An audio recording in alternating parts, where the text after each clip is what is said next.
Parlemen Ukraina belum juga memberikan suara untuk penunjukan Menteri Pertahanan baru setelah pengunduran diri Mikhail Fedorov, dan mereka langsung pergi liburan selama sebulan penuh.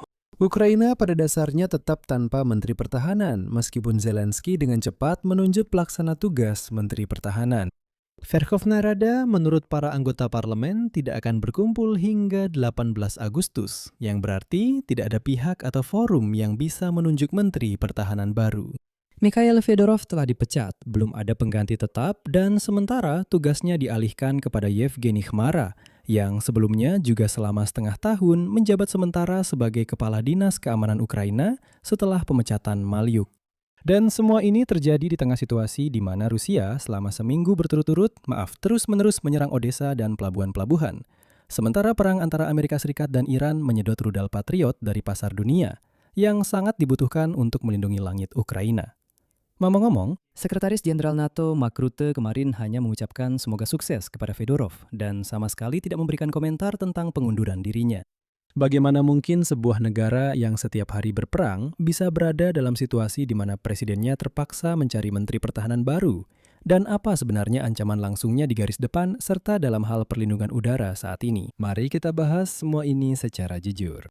Nama saya Alexei Peci, mari kita bahas topik ini bersama-sama, tapi sebelum kita mulai, saya minta Anda untuk berlangganan saluran ini. Kita sedang menuju angka 300.000 pelanggan, jadi saya akan sangat berterima kasih atas langganan Anda secara pribadi. Jadi, pertama-tama, secara singkat tentang bagaimana kita sampai pada titik ini. Singkat dan berdasarkan kronologi. Pada 14 Juli, Volodymyr Zelensky memberhentikan seluruh kabinet menteri secara resmi demi memperbarui strategi. Sebenarnya, ini adalah cara yang nyaman untuk menyingkirkan satu orang, Menteri Pertahanan Mikhail Fedorov, tanpa memecatnya secara pribadi. Seluruh pemerintahan mundur, lalu kamu cukup tidak memasukkan orang yang tidak diinginkan ke dalam kabinet baru.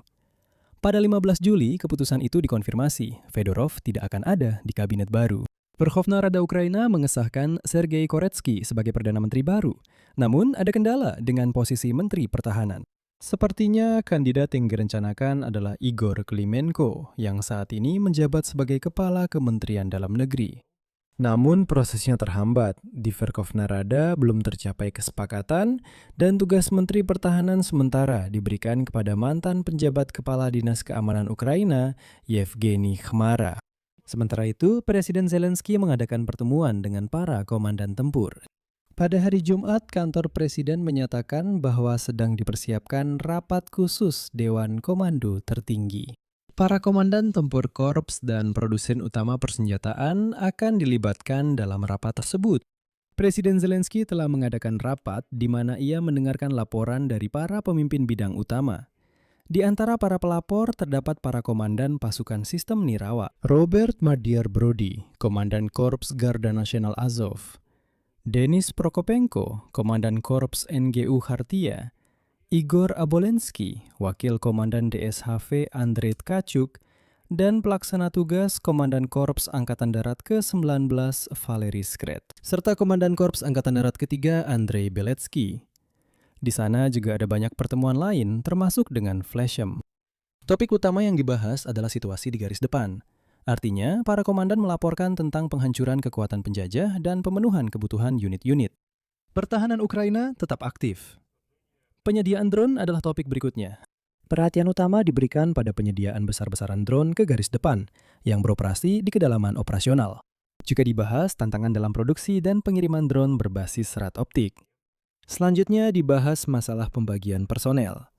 Dalam rapat tersebut dicatat efektivitas program distribusi adil personel di antara brigade tempur.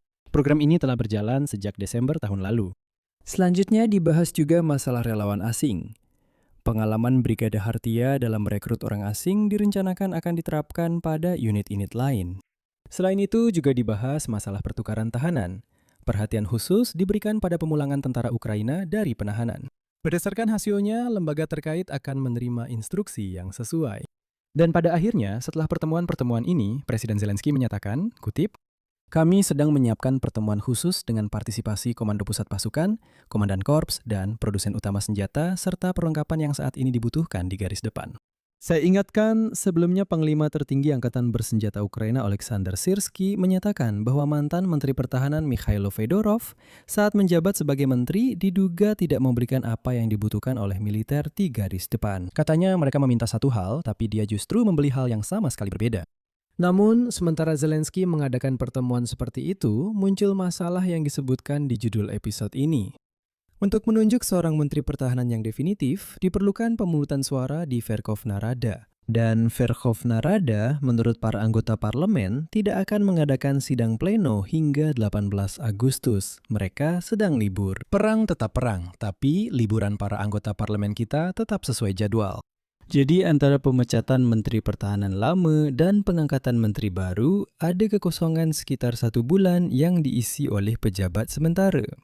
Saya ingatkan kembali, sebenarnya menurut hukum, pejabat sementara adalah orang dengan kewenangan yang terbatas dan tanpa bobot politik, seperti menteri penuh. Sekarang mari kita bahas, kenapa ini bukan sekedar formalitas birokrasi, tapi masalah nyata. Mari kita uraikan, apa sebenarnya risikonya dan apa ancaman yang ditimbulkan oleh 1 bulan dengan pejabat sementara seperti ini di Kementerian Pertahanan. Yang pertama dan terpenting adalah, sayangnya, kehilangan momentum di saat yang paling tidak tepat. Lihatlah apa saja yang hilang bersama Mikhail Fedorov. Dia sendiri menyebutkan dalam konferensi pers apa saja yang merupakan proyek pribadinya. Dia mengambil risiko dan mengalihkan dana. Dana yang awalnya dialokasikan untuk gaji militer hingga akhir tahun 2026 dialihkan ke serangan jarak jauh, drone serat optik, dan sistem pengintaian. Struktur keuangannya lah yang menjaga kampanye Deep Strike tetap berjalan. Serangan yang sama terhadap kilang minyak itulah yang menyebabkan krisis bahan bakar di Rusia. Dan inilah pertanyaan yang, seperti kata orang, bernilai miliaran. Siapa yang selama sebulan kosong ini akan mengambil keputusan berani dan berisiko seperti itu untuk merombak anggaran? Di sini ada risiko besar bahwa selama sebulan ini sistem akan beralih ke mode kita tidak akan mengubah apapun dulu, kita tunggu pimpinan baru, dan setelah itu baru kita akan mengambil keputusan. Atau ke mode, kita hanya menjalankan apa yang diperintahkan dari kantor presiden tanpa membantah apapun. Selama belum ada kepala yang definitif, biarkan saja berjalan seperti ini. Kedua adalah soal kesatuan militer. Kita ingat apa penyebab semua ini. Konflik Fedorov dengan Panglima Syrskyi dan ultimatum dari para jenderal kepada Zelensky. Jadi, pemecatan Menteri Pertahanan tidak menyelesaikan konflik ini. Justru hal itu memperjelasnya. Wakil Komandan Angkatan Udara, Kolonel Yelizarov, mengundurkan diri dan secara langsung menulis, kutipan, pemecatan Fedorov akan melemahkan pertahanan udara kita dan menyebabkan kematian baru akibat serangan Rusia. Ketika di tengah perang, orang-orang seperti itu pergi karena intrik politik, dan tidak ada Menteri Pertahanan baru yang definitif, hal itu secara langsung mempengaruhi kemampuan pengelolaan tentara. Namun di sini juga perlu dipertimbangkan kemungkinan bahwa Ukraina mungkin sedang bersiap-siap untuk musim gugur. Karena itulah semua pergolakan ini terjadi. Karena pada musim gugur, Rusia mungkin sedang mempersiapkan gelombang mobilisasi baru. Kita juga harus siap untuk itu. Ketiga adalah momen negosiasi. Ada nuansa yang sangat penting. Menteri Pertahanan juga merupakan sosok di tingkat internasional dalam negosiasi hari Sabtu dalam format Ramstein dan dalam komunikasi dengan para mitra persenjataan. Mikhail Fedorov secara pribadi telah melakukan puluhan kesepakatan drone, kontrak untuk Patriot, kesepakatan tentang produksi berlisensi di Ukraina, dan sebagainya. Pejabat sementara Menteri Pertahanan kemungkinan besar tidak dapat melakukan negosiasi seperti itu secara setara. Para mitra juga bisa saja hanya menunggu, seperti yang dikatakan menteri yang sebenarnya. Dan sebulan mandek dalam diplomasi. Dalam diplomasi soal persenjataan itu sudah menjadi masalah. Tapi ini juga menjadi masalah di dalam negeri. Serangan pertama, Odessa dan pelabuhan-pelabuhan. Rusia, menurut laporan, sudah seminggu ini terus-menerus menyerang ke arah Odessa, menargetkan logistik laut, pelabuhan, dan kapal-kapal. Dan kapal-kapal kargo, omong-omong, sudah mulai menolak untuk masuk ke pelabuhan Odessa. Musuh selalu bisa merasakan ketika lawannya lemah dalam hal kepemimpinan dan langsung menekan pada saat itu juga. Meninggalkan pertahanan di bawah kendali langsung pelaksana tugas menteri, tepat saat musuh meningkatkan serangan terhadap infrastruktur kritis, menurut saya secara subjektif itu tetap keputusan yang meragukan. Serangan kedua tidak begitu jelas. Saat ini Iran benar-benar menguras semua rudal pencegat Patriot. Kami sudah membahas ini di episode terpisah. Perang antara Amerika Serikat dan Iran, di sana sudah 6 malam berturut-turut terjadi serangan balasan, blokade Selat Hormuz. Semua itu menghabiskan rudal pencegat Patriot Amerika dengan kecepatan yang luar biasa.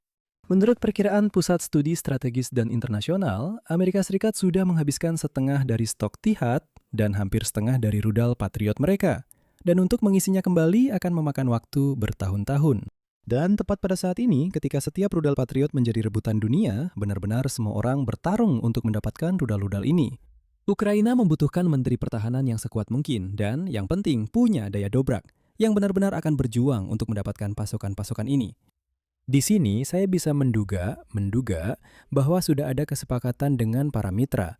Itulah sebabnya Zelensky bisa membiarkan 1 bulan tanpa menteri pertahanan. Zelensky pada 14 Juli mengumumkan tentang kesepakatan yang telah dicapai dengan Presiden Prancis Emmanuel Macron mengenai perluasan kerjasama teknis militer. Ukraina akan mendapatkan lisensi untuk memproduksi rudal jelajah Scalp dan bom udara terpandu IASM, serta tambahan rudal Astra 30 untuk sistem pertahanan udara.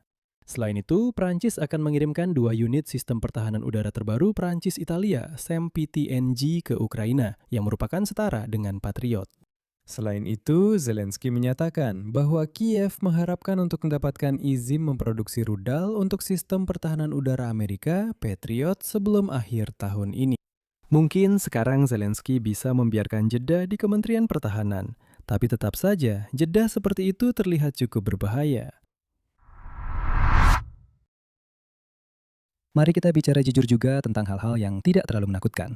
Supaya Anda tahu, kita juga tidak jatuh ke dalam kepanikan, saya akan sebutkan faktor-faktor yang menenangkan. Pertama, yang memimpin tentara sebenarnya bukan Menteri Pertahanan, tapi Panglima tertinggi, yaitu Presiden dan staf umum. Menteri Pertahanan itu terutama bertanggung jawab atas logistik, pengadaan, keuangan, dan politik, bukan komando operasional pasukan. Jadi, dalam arti tempur, tentara tetap mempertahankan komandonya sendiri, perintah diberikan oleh Zelensky, Shyrsky, dan staf umum. Dan struktur vertikal ini tetap berjalan dengan baik. Kedua, sistem pengadaan yang dibangun oleh Fedorov itu sudah terdigitalisasi dan bersifat institusional, dan itu penting. Sistem itu tidak akan runtuh hanya karena kursi menteri kosong selama sebulan, tidak. Pabrik-pabrik akan terus memproduksi drone, kontrak-kontrak akan tetap dijalankan, dan pada dasarnya sistemnya sudah berjalan dengan sendirinya. Masalahnya bukan pada berhenti, tapi pada perlambatan dan hilangnya keberanian dalam mengambil keputusan.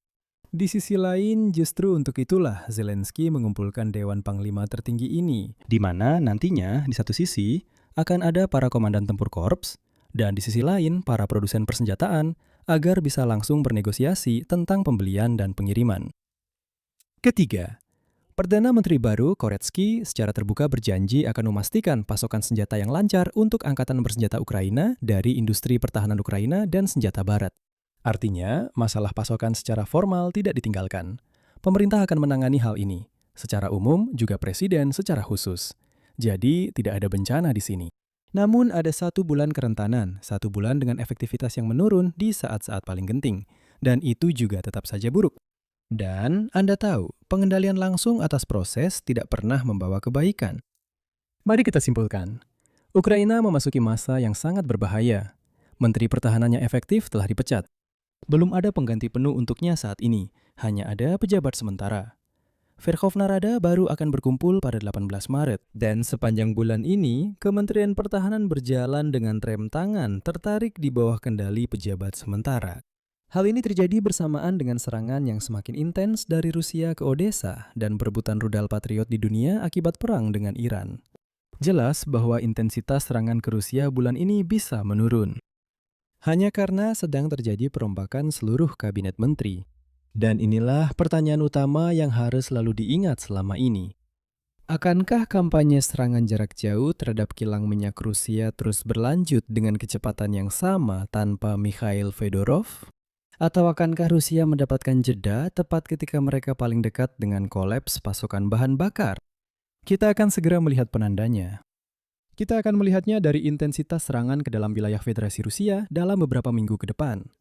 Jika laju serangan ini tetap, berarti sistem Fyodorov telah bertahan lebih lama daripada penciptanya. Jika laju serangan menurun, itu berarti bulan ini akan sangat merugikan Ukraina. Di sini saya akan berhenti sejenak, tulis pendapat dan kesimpulan Anda di kolom komentar di bawah episode ini. Jangan lupa berlangganan saluran, tekan lonceng, dan beri like. Jika Anda ingin mendukung kerja saluran YouTube ini, Anda bisa melakukannya dengan donasi melalui tautan dan detail yang ada di deskripsi video ini. Saya akan sangat berterima kasih atas dukungan apapun dari Anda. Itu saja untuk kali ini. Jaga diri Anda, sampai jumpa.